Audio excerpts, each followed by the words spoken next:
Okay, so as we've been moving through time towards now,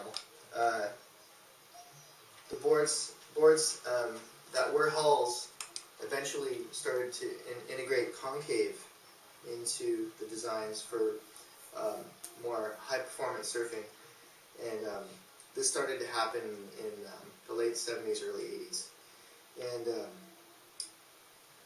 these boards are what I call stubbies, just because I like to differentiate them from the hulls by calling them stubbies. Basically, we have a single concave blending into double concave through a V panel. And when you have double concave going through a V panel, that's called spiral V. And that's something that we have the Campbell brothers to thank for that with the Bonzer bottom. Basically, these bottoms are just really mellowed out spiral V Bonzer bottoms. But we've added a few things, and we've taken a lot away. Instead of 5-fin setup on the 2+1, we have just nice, simple side fins. And the single fin is placed further back than on a hull because your back foot is right here.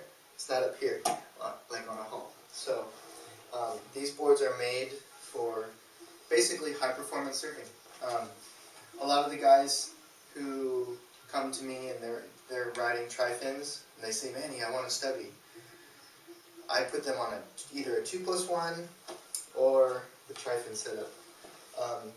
We make them in all kinds of fin setups. We can do single fin. We've done twin fins with the Mirandin family, and we've done tri-fins and 2+1s and quads. So the outline is a fuller outline that's really versatile, and you can make a lot of different boards out of it just by changing the fin setup. And everything's custom. So if you need a thicker board, we just make it a little thicker and put a nice full rail on it. This is the kind of my answer to the modern shortboard these days. A lot of times around here, the waves are really soft, and you need a thicker board to paddle into waves and catch more waves and kind of compete with the crowd and longboarders, stand-up guys, whatever. So, a lot of the guys around here, they really love tri-fins. So I started making the stubby with the tri-fin setup so that those guys who are, maybe they're older, they're like 35, 36, they're 46, 56, they can still go shortboarding and still catch lots of waves, and and they don't have to paddle a super thin board. They can paddle something that actually has volume, and it's easy to paddle, it's easy to catch waves, it's really fast, and it still has a lot of the flavor of a traditional shortboard because it has a progressive shortboard rocker.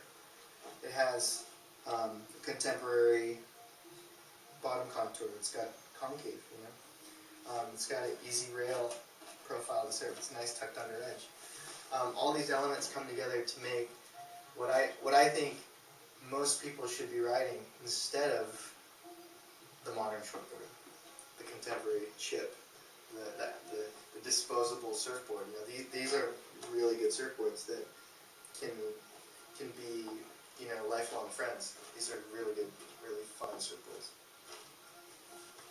Stubbies.